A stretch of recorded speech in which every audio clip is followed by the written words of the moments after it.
Hello, this is part 2 of Mrs Simpson's sad saga. This is from CBS News out of America, where the woman originated from. She's from near the battlefield in the area around the Monterey region in Maryland, which is much further out towards the east and the Washington epicenter of the American frauds and the Rothschild frauds, and all of these massive mansions that she inhabits all through the lead up to her third wedding are in the European elite sector. That's the European fascist sector, and I've told you the story about her life and how twisted it is and how sexually deviant the woman is. Madonna has made a film about her. That's Madonna, the woman who's a little bit special. She's not like the other girls in the world, but she is prepared to prance around at the Super Bowl and make a fool of herself in all of those jokes about world ownership.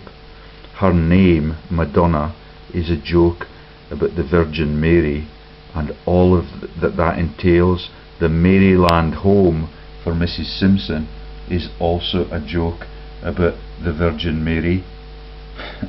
And the joke about the monarchy being in England, the Church of England's leadership team, is a sad indictment on what the public understand about how they get manipulated in religious frauds that turn into financial frauds and then turn into pan-continental war crimes. Mrs Simpson is a friend of Hitler, she's a friend of Nixon, she's a friend of the abdicated king, and they spend their life in luxury in European capitals as the rest of the world engages in a massive war created by the man they left behind in the palace, who is an imbecile. So let's listen to this 1-minute video. It's very difficult to find objective appraisals of Mrs Simpson's life, and I'm sorry that I kept getting diverted by the masses abuses that are perpetrated by fascist leaders across our globe when I tried to tell the story in the video earlier this morning. This should be the culmination of that story, and it ends with the brutalization and the killing of 80 million people in a totally unjustified conflict, totally for profiteering reasons. All that matters. 76 years ago today, the wedding that changed the course of British history. The former King Edward VIII married American divorcee Wallis Warfield Simpson in France. Edward abdicated the throne under pressure. His brother George became king, and his daughter Elizabeth still reigns over Britain. The relationship between Edward and Wallis Simpson was highlighted in the film The King's Speech. Okay, if you look up Madonna, I think it's a film called W.E. made by Madonna about the life of Mrs Simpson, and it's a love story, which is a sick assessment of what she lived for. Okay, I've explained in the first video on her life how she lost the capacity to have children because she had a fudged abortion in Italy to one of Mussolini's son-in-laws. Yeah, and she went around the whole of the continents across the globe that have been brutalized by America systematically since she died, or during her period in life. In the early days they went into Vietnam, they went into Korea. Everything has been torn apart by the imperialist countries led by the fascists, and he's a very meek looking man. His whole life is about sexual justification, and that is quite sad that the monarchy live for the bedroom favours of people, and they're in the most responsible roles on the globe, but they renege all of the responsibility to lead countries decently.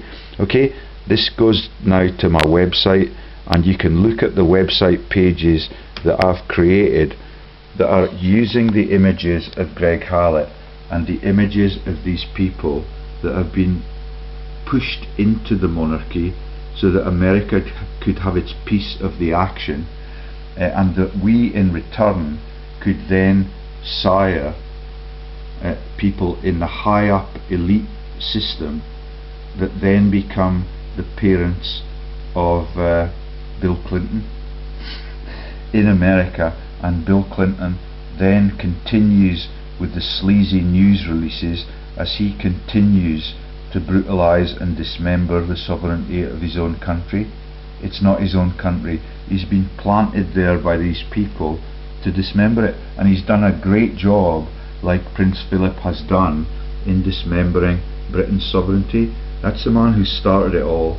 That's the leader of the Rothschilds' breeding chamber, and that is the man that started siring Queen Victoria's babies after she had had her bigamous marriage to Prince Albert, because she was already married to get her royal legitimacy to blind King George of Cumbria, and they had their first baby on the Isle of Wight when Queen Victoria was only 14 years old.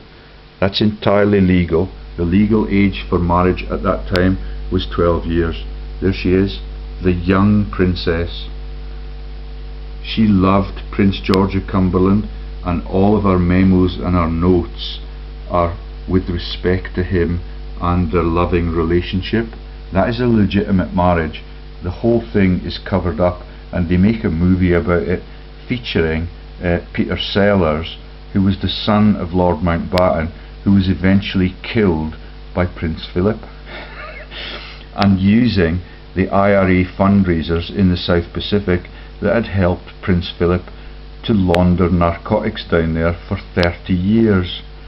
Marcus Manuel was Queen Victoria's only legitimate son, and he was killed later on by one of the really fat royal princes who had a larger girth than his height in inches. I forget the name of that character in history, but it is really sad that this is the way that the breeding chambers are run in the monarchies, and the Rothschilds are these people, and all of that is laughed about in the Punch editions at the time. All of the images and the cartoons at the time still survive and can be found in Greg Hallett's heavily suppressed books and his literary output. Okay, and there are the paintings of Queen Victoria had 9 bastard children by Rothschild sires during a bigamous marriage to homosexual Prince Albert of Saxe-Coburg, whose killing was labelled pneumonia. The last child, Arthur, was still head of the British Freemasonry when the King's speech confirmed the cull of 1939 to 45 was underway. That's the King's speech that won the Oscar. And then after that you have the Oscars presented to the silent movie about song and dance and vaudeville in France. Then you have an Oscar awarded to the War Horse film, where the fate of the returning horses in World War I was much more important than the fate of the British troops who dug the trenches and died in them and are laughed at in the Blackadder movies, which is now going to bring this entire system down. And my disclosures on the identity of Mr Bean, who opens the London Olympics with the jokes about the Bond sector, the spying, the double agents in war, and the Queen coming into the opening ceremony in the London Olympics under a parachute. It is a sad indictment to the war crimes and the manipulation of the monarchy by the moneylenders for 160 illegitimate years. Okay, and this is the bit on Mrs Simpson at the bottom. There's Wallis Simpson, was a transsexual. She had an androgen insensitive syndrome, grade 4, meaning that she had both bits. She was right in between the spectrum of a hermaphrodite between male and female, and that was perfect for someone who lived his life for sex and trivia. Yeah, he lived his entire life without doing a stroke of work, and all he cared for was what his satisfaction in the bedroom. There is the maid. She was a loved character in England because she was picked to replace his successor. So she became the mother of the current queen, and that was achieved by artificial insemination, and he was the sperm donor. That is Winston Churchill, the plump Prime Minister who brutalised the whole of the free world as a profiteer in league with Stalin, FDR and Beaverbrook, his propagandist, and his propagandist trained Lord Haw Haw in the Conservative Party in the UK, who then became Hitler's propagandist.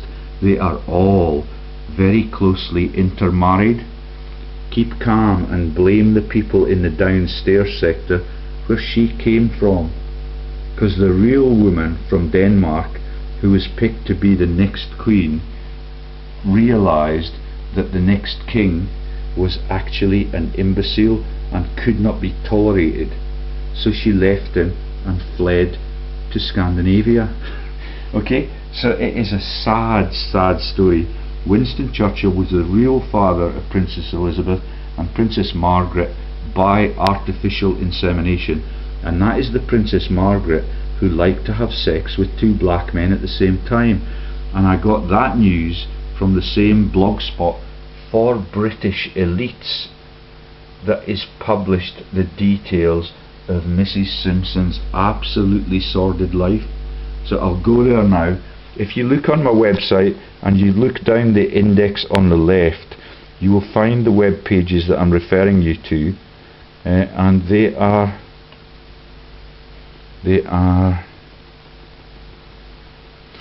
Persecution in the Royal Bedchamber, How the Rothschilds Have Taken Over the World, Queen Victoria, A Persecuted Royal Love Story, Royals Panic Under the Limelight of Disclosure.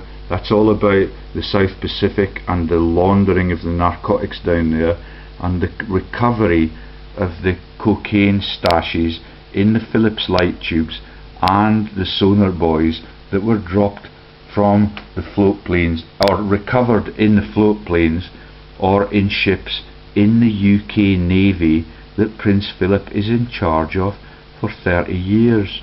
And he's also in charge of the Poppy Fund after Butcher Haig dies without any legitimate heirs. The illegitimate British monarchy, a constitutional global nightmare. Okay, that's about the changing of the laws of succession so that all of these bastard people can continue in their power base. They can continue to doing no work at all, and they get massive funding from the state. Okay, right then, back to Mrs Simpson's story where I left off in the earlier video this afternoon. I'd better turn that screen off in case we bleach it. It would be terrible if I had something that was imperfect in my stories. All of this has been reported to Michael Moore, and all of it has been covered up by the quisling British politicians who are busted for funds because the elite friends of the monarchy are elite friends of the Rothschilds who sired them, and all of those now own all of the world's financial institutions. That's the IMF, the central banks in every country, the World Bank, the European Central Bank, the everything, the IMF, the OECD in Paris, where a lot of the shenanigans and a lot of the lusty behaviours of the royal defectors took place in a perfect safe zone, where it was perfect for partying, and the French politicians were completely safe and immune from bombing in Buckinghamshire, right next door to Oxford, and right next door to the current location of the former head of the Bank of England, that is Mervyn King. Petty France it's called. It is a sad, sad story about profiteering and culling of the innocents perpetually. Okay, and the MPs and the lords and the offices just are puppets on the end of the moneylender's strings, and they are picked for their sins and their coercibility.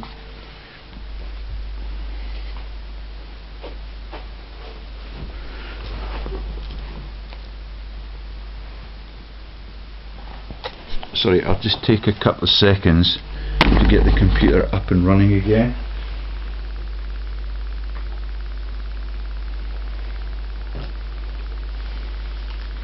And I'll try and just keep to the script this time so that I'm sure of getting finished. Right then.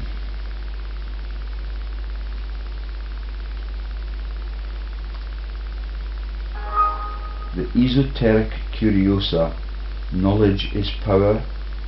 I believe that is the case now, and what I'm showing you here is that these are people who control religion, they control the parliament, we are in a constitutional monarchy, and that is a tragedy for the democratic concept.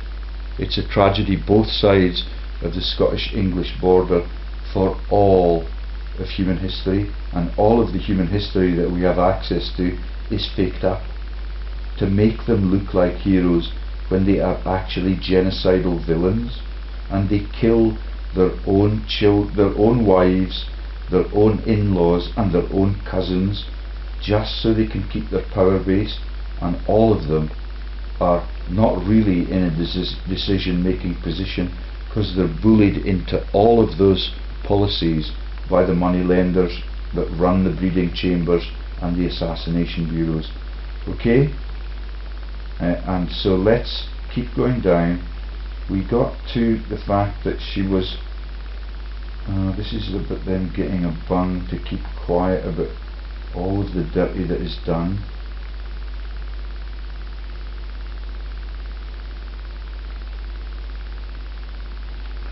So there's a picture of the abdicated king in his tartan gear.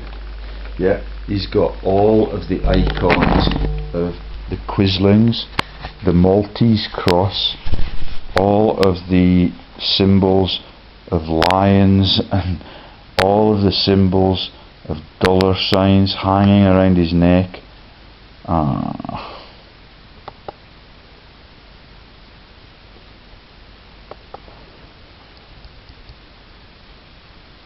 So where we left off was where they were just about to be married, I think, or just after the marriage. It's raining heavily now. It is sick.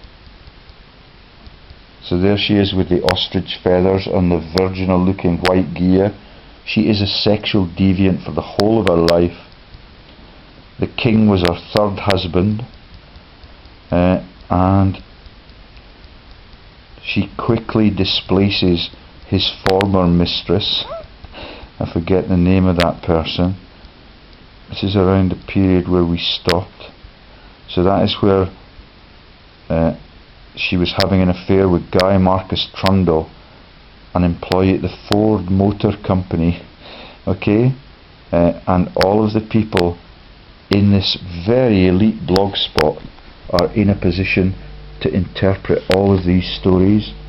And when a common, ordinary working man who has become a professor with a brain between his ears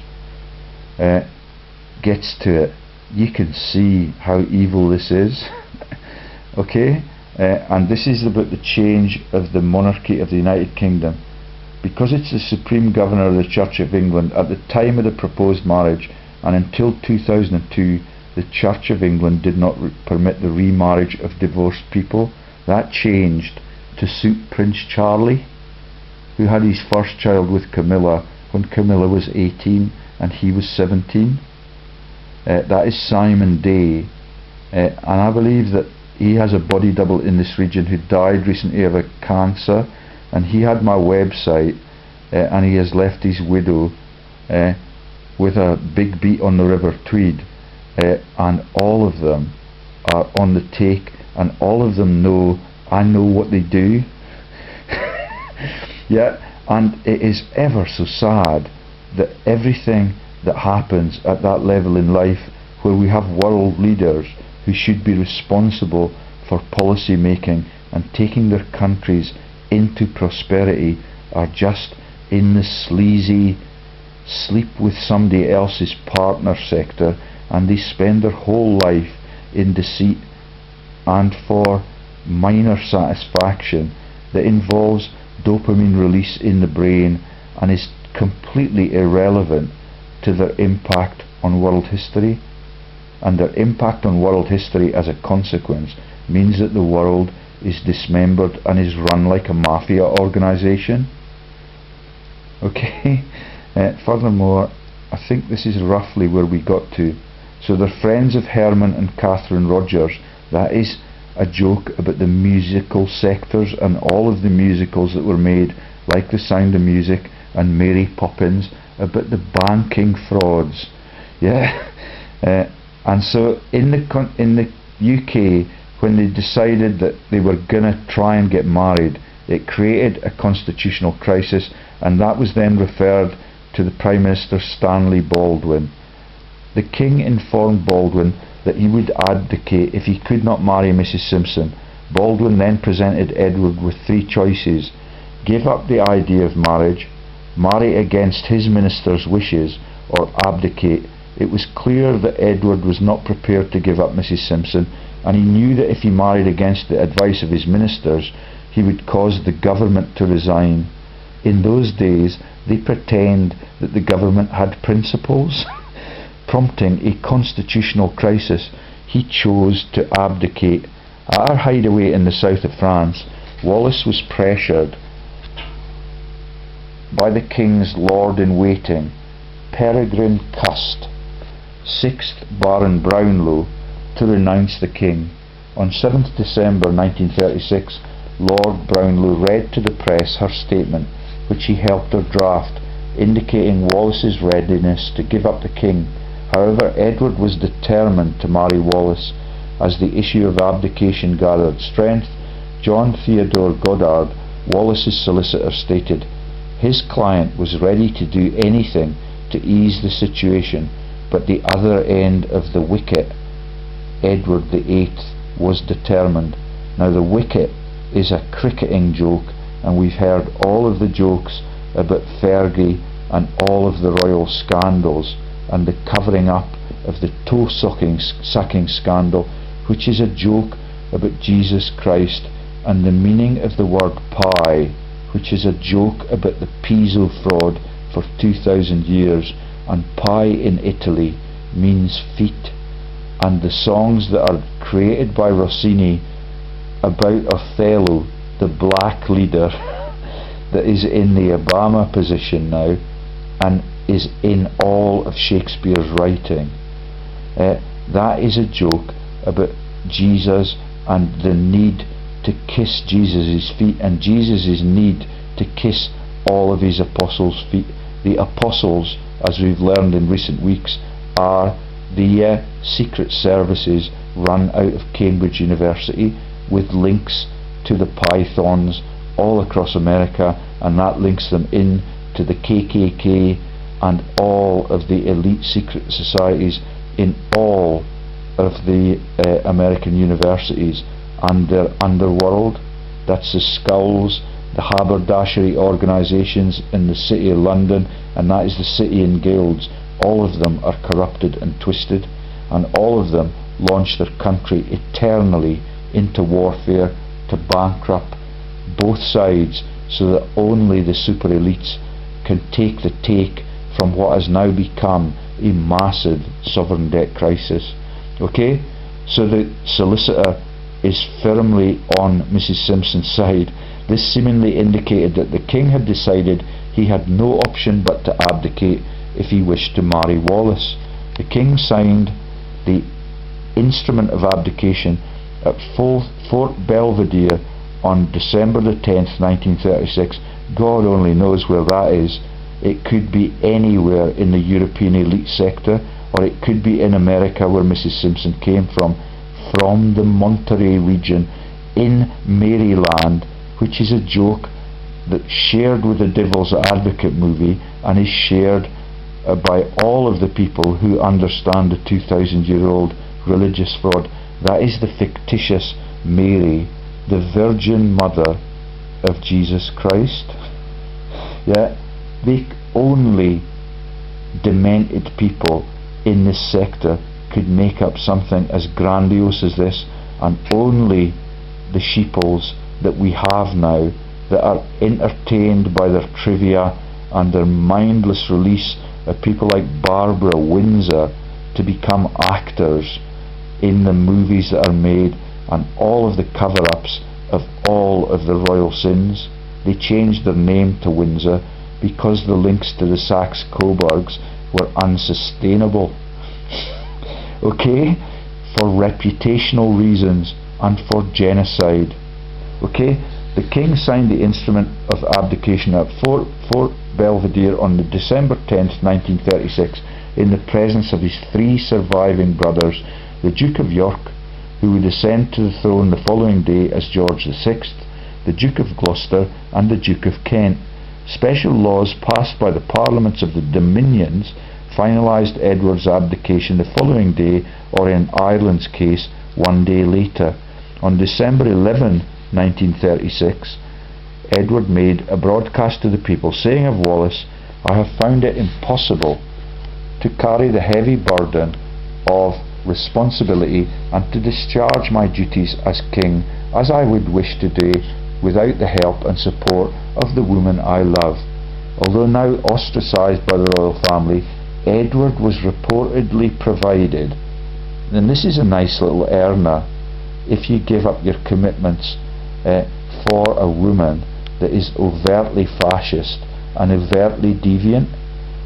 He was provided, that's the abdicating king, was provided with a £2 million settlement and a future yearly income of £60,000 for life. Isn't that a good deal if you're a traitor to your country? And your next scene at Hitler's wedding, and you are friends of all of the fascists all across Austria, where Mrs Simpson went until she was got rid of her second husband. Yeah, the chemistry baron who is responsible for, in the Aldrich sector, who is responsible for trading chemicals all across the globe, and the links to the other pharmaceutical giants. I forget the names of them, but they were mentioned in the earlier video. So that is a big bung. It's equivalent to what Harry Truman got to partition Israel. Yeah, and all this guy is doing is deserting his commitments. Edward left Britain for Austria, where he stayed at Schloss Enzesfield. You must be aware that candy floss is a joke about the Schloss, because the candy Schloss is where Mrs Simpson was in Austria when she was waiting for the divorce decrees to come through and she could legally engage in another marriage to another filthy rich person in the English speaking world. Okay, now this gets more and more sinister as we go on and we approach the launch of World War II. So Schloss Enzefield, the home of Baron Eugene and Baroness Kitty de Rothschild, that's the world owners, and that is an icon for the eugenics movement. Okay, and the meeting that they held in London, in the hotel that was named after Rhodes in London. Rhodes is the boss in South Africa, where all of the blacks are suppressed. We have huge wars against them, and all of it is about the ownership of the diamonds and the assets down there.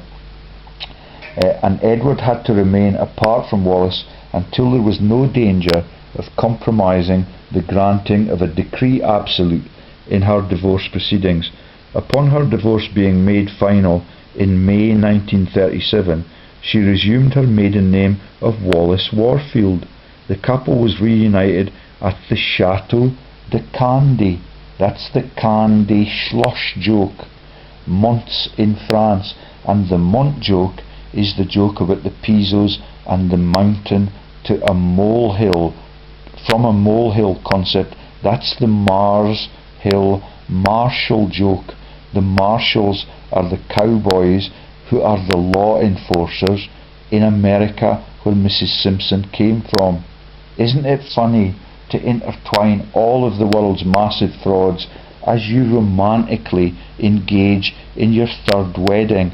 And the marital oath is just a fraud as well, because that is part of the Christianity and the Crown Office law enforcement fraud sector. Wallace and Edward married 1 month later on June the 3rd, 1937 at the Chateau de Candy. Since I revealed it, they dare not call it the Candy Slush anymore. Because when I was a kid, every time we went to the beach on the trains that were then still intact, and we had a massive railway network all across our country until beaching dismembered it under their orders, we had candy floss every time we went to the beach. And every time we went to the beach, we rode on the donkeys that are an icon for the non-existent Jesus. And all of that is written about by Dickens and is released in the David Copperfield film, where the donkeys are not allowed to walk in front of the Jewish premises. And in the city of London, the Jewish premises are the joke about the got to pick a pocket or two boy and the bring them red roses fundraisers. Yeah, all of it is run, and those films about Fagin in the underworld in London were deemed to be anti-Semitic and were banned for a time. Okay. Yeah, so the Chateau de Candy, lent to them by Charles Bidault, who later worked actively for Nazi Germany in World War II. The date would have been King George V's 72nd birthday. Queen Mary thought the wedding had been scheduled for then as a deliberate slight. No member of the British royal family attended, and the marriage was to be childless. My children have been removed from my home by my wife, who is from the Chipping Norton region of the Prime Minister's domain. Yeah, and I intend to take them to justice, even if I have to take that law case to the English barristers. I will accuse all of them of treason to their nation, to my children, and to all of the children who are being stolen from in the dental asset stripping that my wife is now engaged in with her brother, who has an OBE and is a total traitor to the children in his profession, who study at university and have to pay a massive fortune to come out as qualified dentists. He is now incapable of practicing that profession, and he runs his whole life in the profession as a teacher in the governance of the profession, giving those impoverished students the right to work if they pay him a fee. Sorry, that's a little bit off the track, but the asset stripping of the whole of Britain has resulted from the fascist affiliation between commerce and world leaders, and that is typified by the links of Hitler to the corporations in Germany and the links of the elites in America and Britain to the munitions industry that we talked about in all of the videos, from west by northwest right up into Washington on the west coast of America, where the Boeing empire was, and all of the munitions contracts all over Europe that were sought by Beaverbrook as the munitions for the Air Force man, and Churchill, who was responsible for the Navy. Yeah, it is massive. There she is, looking slender and slightly detached from all of the events that are going on around her. She's holding her abdomen, and she has massive problems with the capacity to conceive because of her sexual deviancy on trips to Italy, as we mentioned in the earlier video. Okay, that looks as if she's in Scotland there, in the vast tracts of land that the monarchy have up there. Last time I went to Balmoral, I refused to pay the parking fee, and my wife got ballistic about that. My wife is a loyalist to the English cause, and the English cause is a blight of the free world. Edward had previously been created Duke of Windsor by his brother, the new George VI. However, letters patent passed by the new king and unanimously supported by the Dominion governments, that's the Commonwealth, that gladly changed the laws of succession in 2012 because they were told to do it by their betters in the monarchy in Britain. Okay, supported by the Dominion governments, prevented Wallis, now Duchess of Windsor, from using the style of Her Royal Highness. That's like Barbara Windsor, a trivial, ordinary workaday woman from the sleazy sector who has now penetrated the royal court. Okay, the new king's firm view that the Duchess should not be given a royal title was shared by Queen Mary and George's wife, Queen Elizabeth, later the Queen Mother. She's the maid from the downstairs sector in the palace, because the royal incumbent that was picked to marry the imbecile that made the king's speech had defected for fear of being married for life to someone who was a moron with an IQ of 70 and who could barely string 2 or 3 words together, as is testified in the speech he made for the second time in his life when he took the world to war. At first the royal family did not accept the Duchess and would not receive her formally, although the former king sometimes met his mother and siblings after his abdication.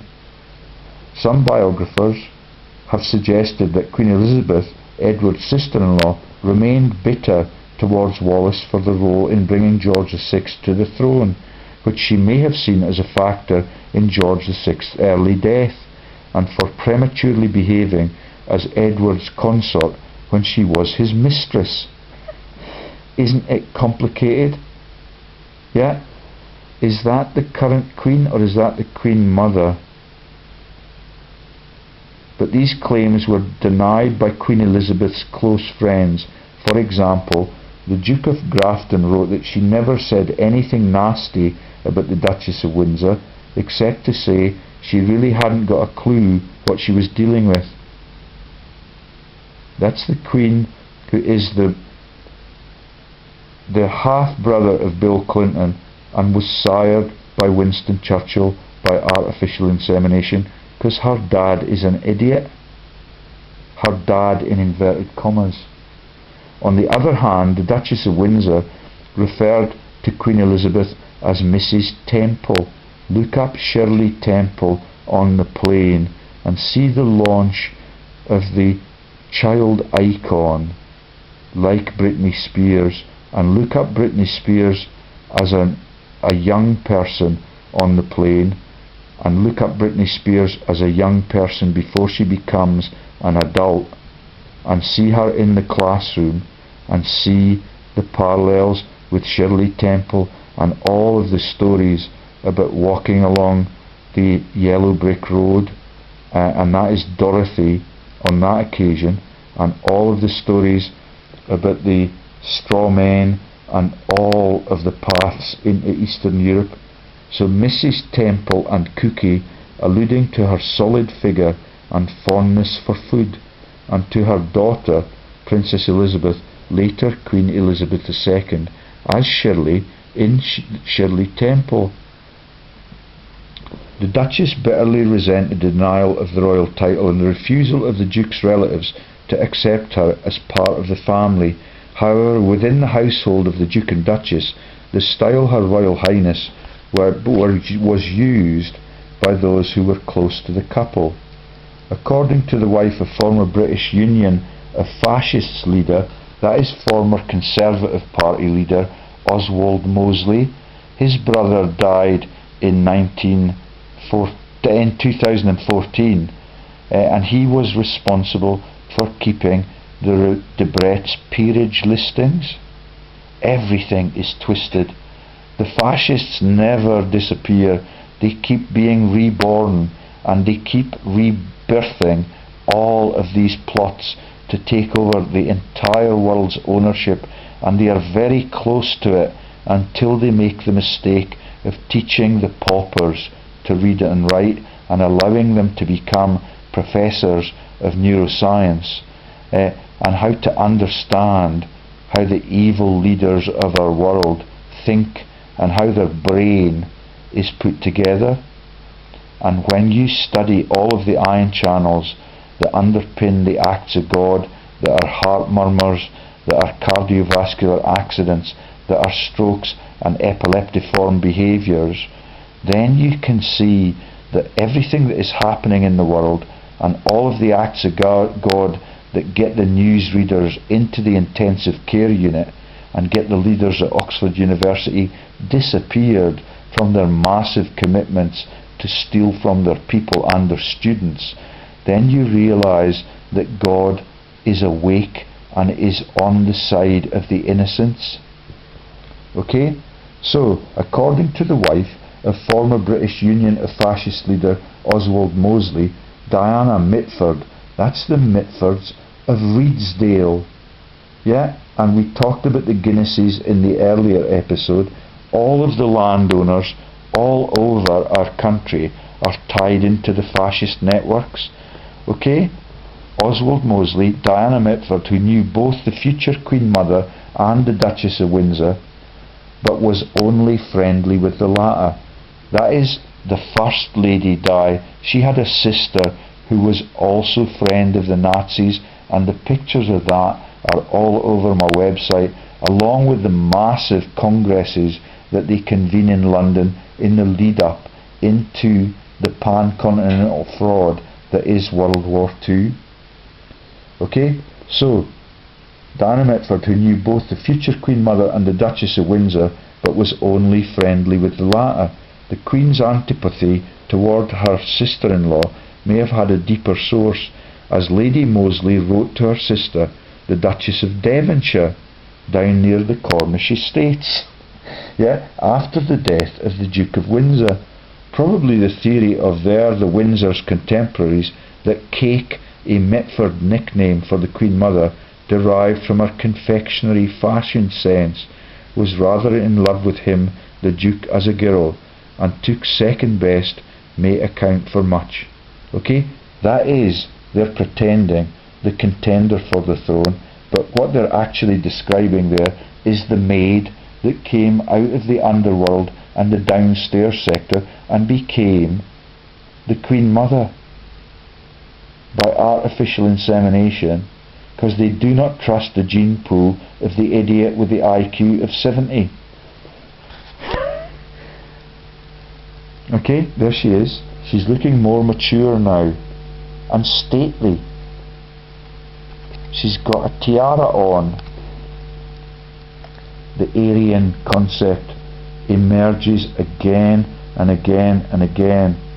She's got black pearls around her neck, and she's got floral decorations, or maybe a lettuce, down near the region where her bits are all screwed up.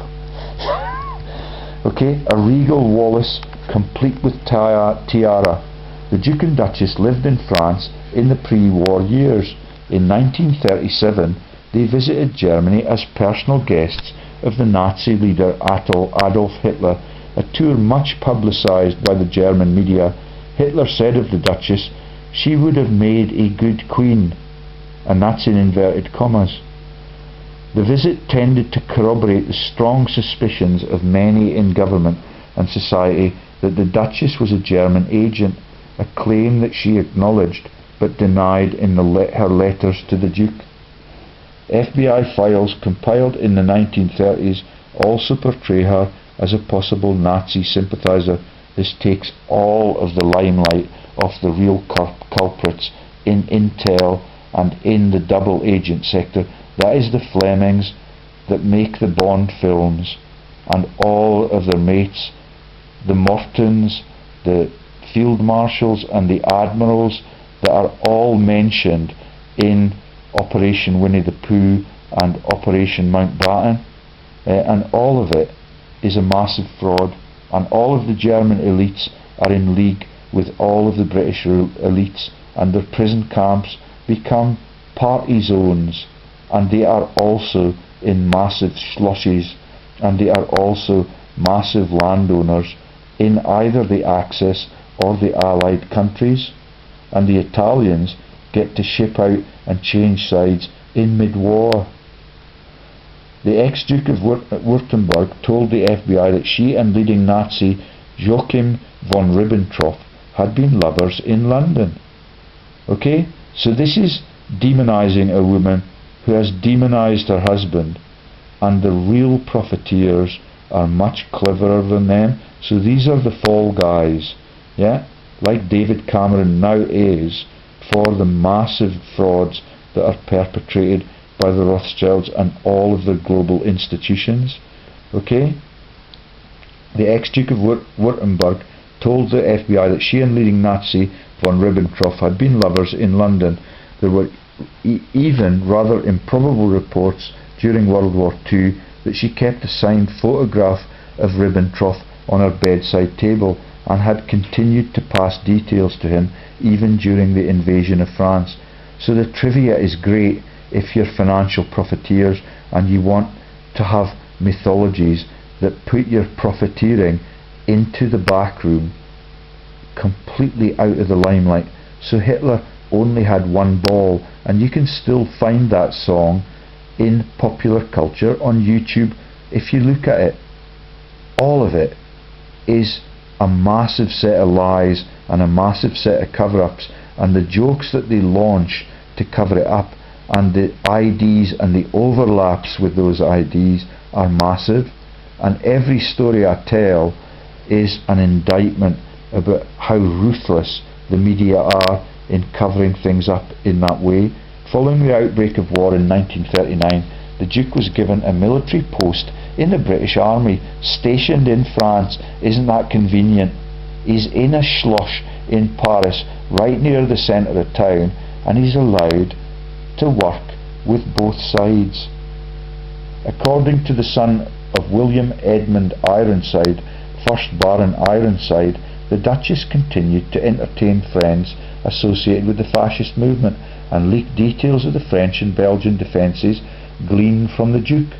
When the Germans invaded the north of France and bombed Britain in May 1940, the Duchess told an American journalist, "I can't say I feel sorry for them." As the German troops advanced, the Duke and Duchess fled south from their Paris home, first to Biarritz. Now that is famous. I'm not sure whether it's for skiing or film festivals, but it is very elite part of the south coast of France, I think. Then in June to Spain. There she told the United States ambassador Alexander W. Weddell that France had lost because it was internally diseased. Yeah? So the three French leadership are in Buckingham. The monarchs that abdicated and gave up all of their commitments to their countries are in Paris, having a good time and shedding the blame for every accusation that is made from them after the war has started, when the fascism was rampant all across Britain before the war. And in the P.G. Wodehouse stories, that is part of the London jokes. The London constituencies are the fascists' outlets. And it is just brazen.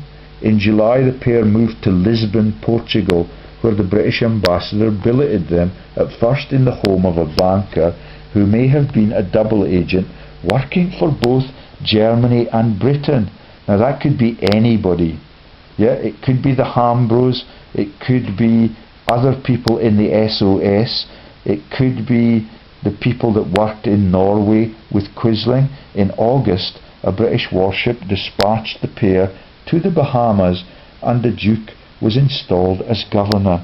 Isn't it a hard time to be fleeing from war and only earning, what was it, £60,000 to fund? And at that time, £60,000 was a massive fortune. I remember that when Willie Ormond was in charge of the Scottish football team that was capable of getting to the World Cup finals, He earned a massive £4,000 a year. £60,000 in 1939 is a lot of dosh. Okay? And they're splashing it around all over the brutalised world. Wallis performed her role as the governor's lady competently for 5 years. However, she hated Nassau, calling it our St Helena in a reference to Napoleon Bonaparte's final place of exile. That too is a fraud. We know all about the Lenormand stories of Greg Hallett and how Lenormand took Bonaparte's place, and Bonaparte fled back to France, but he had so many body doubles like Hitler had after World War II that they had to take him out eventually. Yeah? And everything is continually replayed. Napoleon was a close relative of Louis XIV, and all of that is portrayed also in filmography out of Hollywood, featuring the same people that make the sinking ship movies about rich people marrying poor people on the Titanic before they take it down, so that they can get the insurance take from Lloyd's of London, and they can make absolutely certain that the rivals are sunk in that ship before they take over the central bank in America in 1913, before they take the world to war again. She was heavily criticised for extravagant shopping trips to the United States undertaken when Britain was under rationing and blackout. Her racist attitudes towards the local population, in brackets, she called them lazy, thriving niggers, in letters to her aunt, reflected her upbringing. Remember that she is related to the British monarchies in the Maryland religious fraud sector, and right next door to Philadelphia. In 1941, Prime Minister Winston Churchill strenuously objected when she and her husband planned to tour the Caribbean aboard a yacht belonging to a Swedish magnate, Alex Wenner-Gren, whom Churchill stated to be pro-German. That is the Churchill that runs the narcotics laundering with Onassis on his private yacht and is in league with Beaverbrook for the whole of their lives. And Churchill, when he retired in 1955, his 50th wedding celebration was held at La Capuchia Villa on the Côte d'Azur, which is Beaverbrook's second home. Churchill felt compelled to comply again when the Duke gave a defeatist interview. The British establishment distrusted the Duchess. Sir Alexander Hardinge wrote that her anti-British activities, were motivated by a desire for revenge against the country that rejected her as its queen. After the war, the couple returned to France and retirement. She lived the end of her life in isolation because her husband died younger than her, and it is no wonder that she was in isolation, because she's victimised by all of these stories, and I have no idea of knowing how innocent or guilty she was. Yeah, but the early story, you need to look at the earlier story. Now this next bit is of interest to me as a border citizen, and the proximity of my wife's new residence, which I'm not allowed to know the fine details of because my wife pretends that I am a hazard to her health, and I'm going to attack her. Yeah, she acknowledges that I have never physically touched anyone in my family. She enforces the discipline of our children for the whole of our lives together. In 1946, when the Duchess was staying at Ednam Lodge, Ednam is the place where John Robertson Wright, the massive financier at the HSBC and at the Arab British Chamber of Commerce and at the Borders College, is resident in Ednam. According to some stories, others tell me that he is not resident in the Borders because they're ashamed of what he does. Okay, the home of the Earl of Dudley, Some of her jewels were stolen. There were rumours that the theft had been masterminded by the British royal family as an attempt to regain jewels taken from the royal collection by the Duke or by the Windsors themselves. They made a large deposit of loose stones at Cartier the following year. However, in 1960, Richard Dunphy confessed to the crime. The stolen pieces were only a small portion of the Windsor jewels, which were either bought privately, inherited by the Duke, or given to the Duke when he was Prince of Wales. On George VI's death in 1952, the Duke returned to England for the funeral. The Duchess did not attend. The previous October, while staying in London, she had told her husband, "I hate this country. I shall hate it to my grave." Later that year, they were offered the use of a house by the Paris municipal authorities. Isn't that convenient?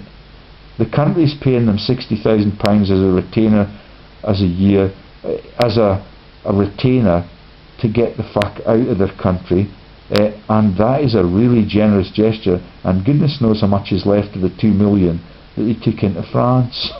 The couple lived at 4 Rue du Champ d'Entraînement in Neuilly, near Paris, for most of the remainder of their lives, essentially living a life of easy retirement.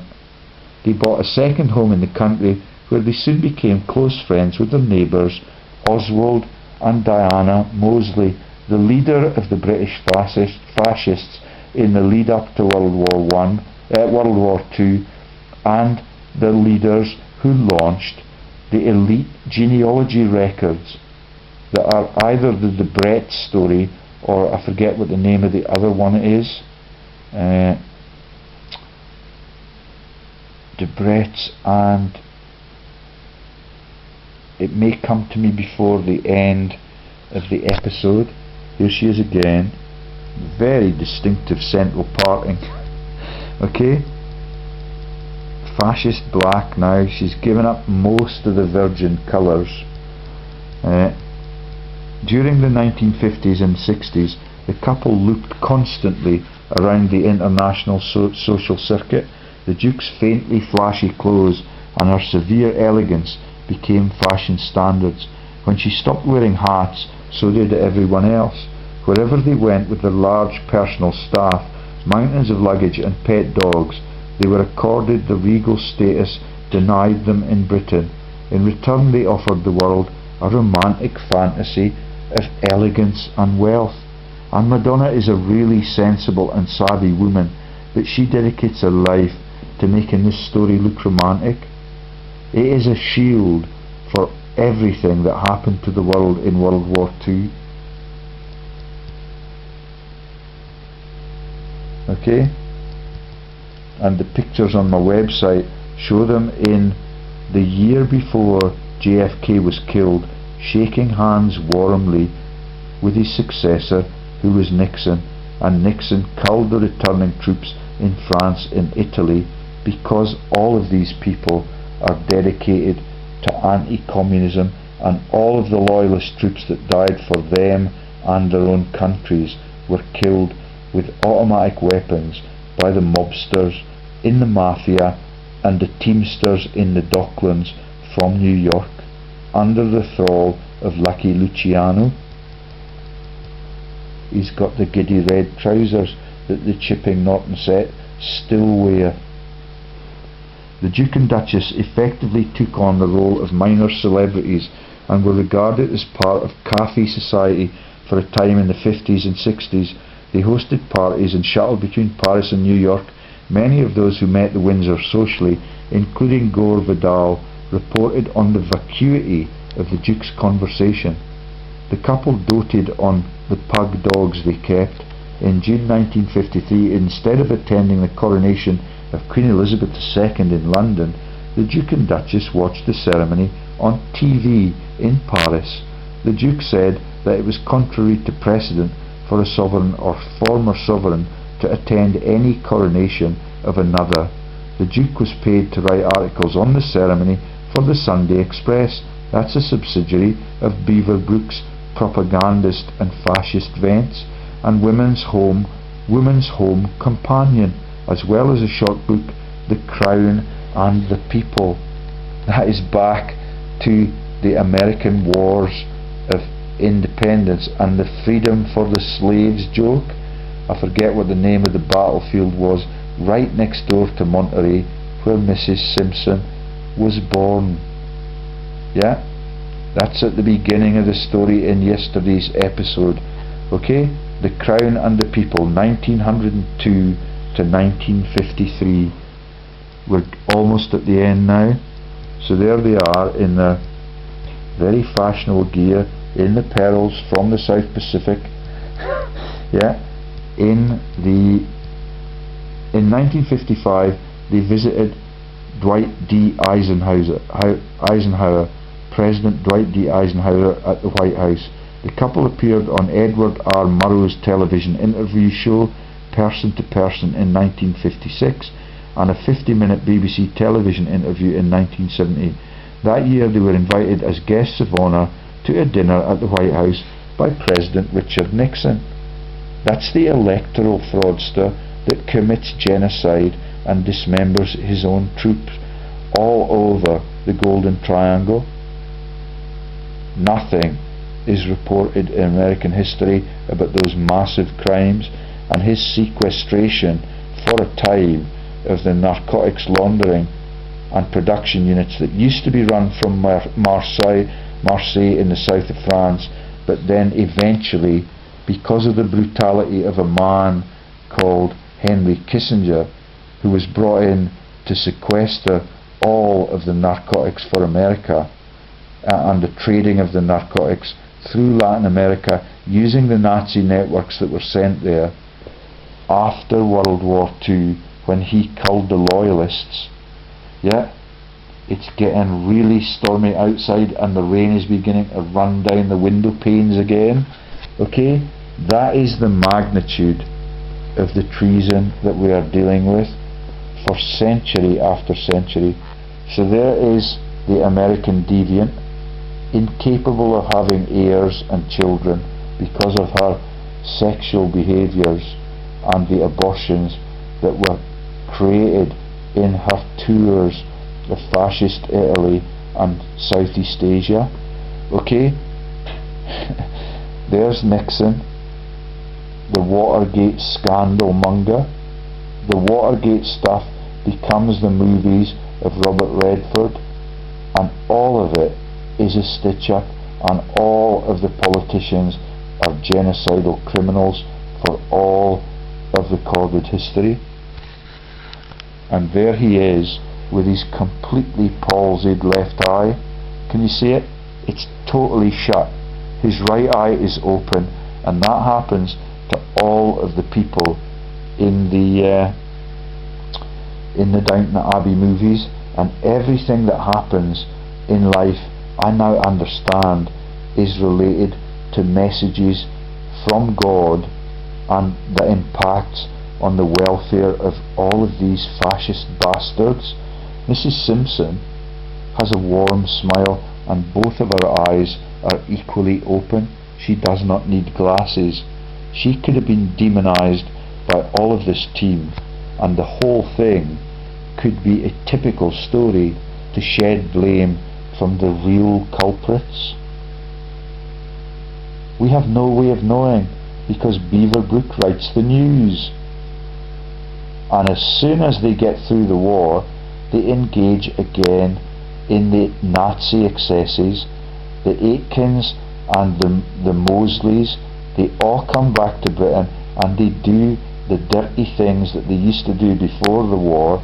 And when they get criticised by the Labour Party, because the Labour Party is surrounded by the ordinary working men that survived all of the cull, and for a few decades they have to be decent and they have to restore Britain to decency and prosperity.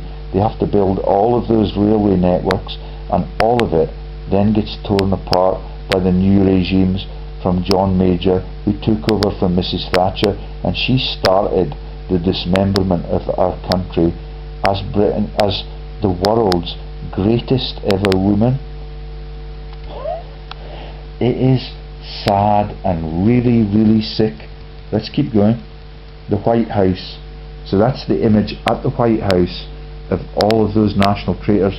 Years later, Diana Mosley claimed that the Duke and Duchess shared her and her husband's views that Hitler should have been given a free hand to destroy communism. Remember that Hitler was trained in Britain at Tavistock. As the Duke himself wrote in the New York Daily News of December 13, 1966, it was in Britain's interest and in Europe's too that Germany be encouraged to strike east and smash communism forever. I thought the rest of us could be fence-sitters while the Nazis and the Reds slogged it out. Catherine the Great takes over Russia, then the Oxford Russia Fund, the Future of Russia Foundation, all of the fascists that are actually union leaders like McCluskey and Dave Prentice are on the policy studies committees and are on the court of the Bank of England, issuing the country's money, but they give no pay rises to their members for 7 years back to back, as the energy bills are rampantly raised because of John Major's sins in the privatisation sector. He's still a director at Centrica. In 1965, when the Duke and Duchess visited London as the Duke required eye surgery, the Queen and the Princess Marina, Duchess of Kent, that's the Mary joke again. My own mum was Mary. The common people can be excused, but the elites entirely understand the joke. It is a joke about the Virgin Mary, and it is ancient, and the Maryland woman becomes the woman that gets demonised for the war crimes of the royals and the Flemings and the intel double agents on every side. Okay? Both the Queen and Prince Charles visited the Windsors in Paris in the Duke's later years, the Queen's visit coming only shortly before the Duke died. Okay? Even there she's a bit flirty. The dress is risen a bit above her knees. The Queen is much more respectable. Okay? And there's Prince Charlie looking on like an innocent. He is relatively innocent. He gets abused by his uncles and his in-laws in paedophilic homosexual attacks because it is something that is imposed on the royal family by the moneylenders. It is sad and sick that he has to become a deviant, but before he becomes the deviant, he is the victim of the deviancy of his elders. The Queen, Prince Philip, Prince Charles and the Duchess shortly before the Duke's death. Upon the Duke's death from cancer on May the 28th, 1972, the Duchess travelled to England to attend his funeral. Staying at Buckingham Palace during her visit, the Duchess, increasingly senile and frail, lived the remainder of her life as a recluse, supported by both her husband's estate and an allowance from the Queen. There she is on the left, and that is the Queen Mum, the maid from the downstairs sector, who liked to drink the gin and race at the race courses and support the GGs, which are the horses, which are the icons for the Pisos, but not the GGs, which are the Governor Generals in the South Pacific and still run the country as representatives for the Crown Templar. The Prime Minister in Australia and New Zealand is subordinate to the unelected GG, and the GG, who is Quentin Bryce, had to resign within 6 weeks of me revealing her Anzac war crimes jokes about Mr Bean, who opened the London Olympics, but Mr Bean was the war correspondent for Gallipoli. Silk stockings, probably a legacy of the Parisian era.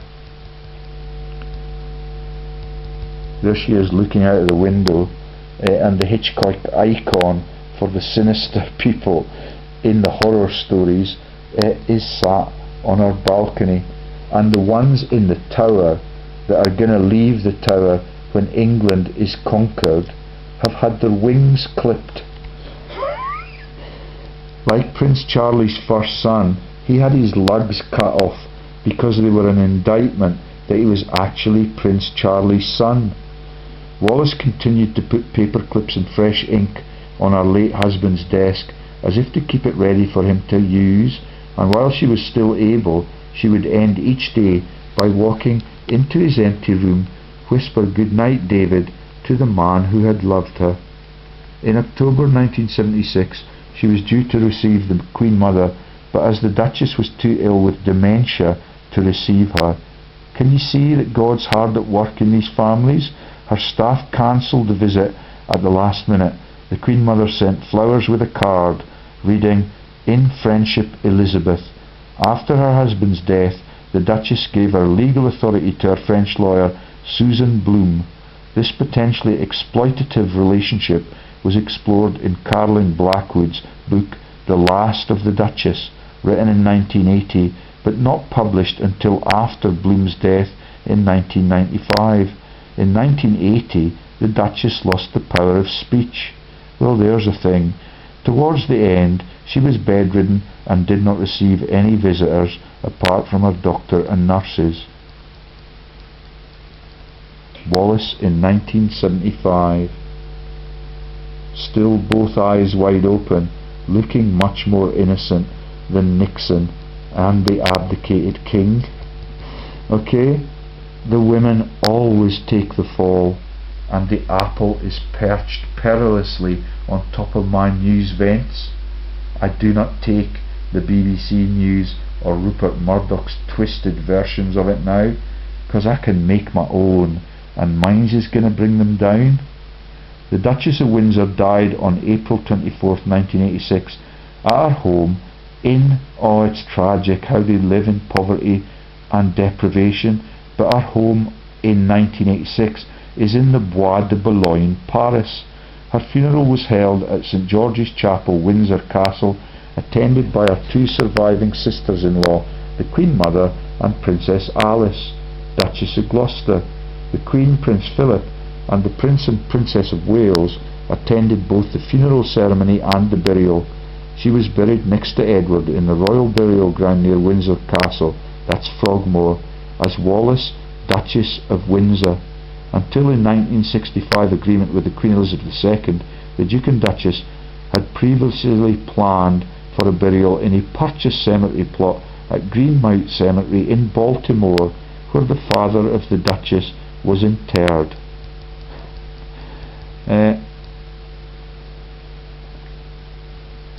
And you need to look at yesterday's episode to find out who the father of the Duchess was. I think it may have been Aldrich, or it could have been I'm maybe mixed up with her first husband, which is why I have just read the whole story verbatim. There's a picture of Queen Wallis, and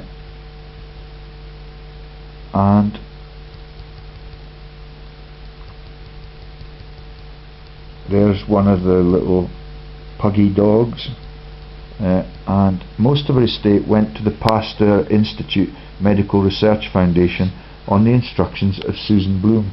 The decision took the royal family and the Duchess's friends by surprise, and she had shown no interest in charity during her life. It also makes her look relatively innocent. The Princess Trust, all of the World Wildlife Foundation, all of the Greenpeace organisation, all of the land grabs in Africa are run by Princess Diana's crooked brother-in-law, who died in the revolving door that I've told you about so often, just a few months ago now. That's Mark Shand.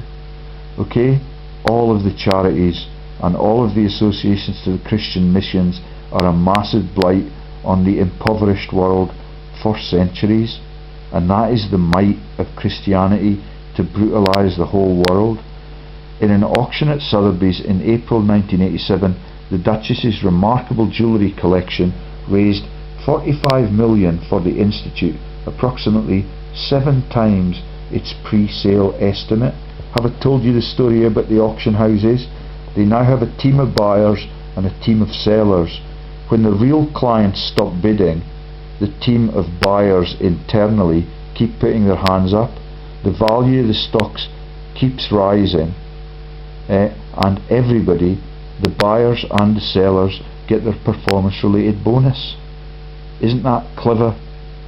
In recognition of the help France gave to the Duke and Duchess in providing them with a home, and in lieu of death duties, the Duchess's collection of Louis XVI's furniture, some porcelain and paintings, were made over to the French state. The British royal family received no major bequests. Mohammed Al Fayed, owner of Harrods department store, bought much of the non-financial estate, including the lease of the Paris mansion. The bulk of his collection was sold in 1998, the year after his son's death in the car accident that also claimed the life of Diana, Princess of Wales. The sale raised more than 14 million for the charity. The couple left the Ritz in Paris, and the outcome of the incident in Paris was deemed to be an unlawful killing, which is the same term as is used for every murder that the royal families commit. In Britain, it was an accident because the inquest was run by Lord Condon, the thief at G4S. Wallace was plagued by rumours of other lovers. The otherwise homosexual American playboy Jimmy Donahue, an heir to the Woolworth fortune, claimed to have had a liaison with the Duchess in the 1950s, but Donahue was notorious for his inventive pranks and rumour mongering. The existence of a so-called China dossier detailing the supposed sexual and criminal exploits of Wallace in China is denied by virtually all historians and biographers, except Greg Hallett, that has revealed all of the massive crimes of all of these people and their capacity to fund terror movements, which are the IRA, the bringing down of the Twin Towers, all of the fascists who went to Latin America and brutalised the citizens there in Operation Condor and the Caravan of Death genocides, in league with the current Pope and the tank commanders that were given confession by the current Pope and were released from their token sentences after a couple of years in elite jails like Colditz. Okay?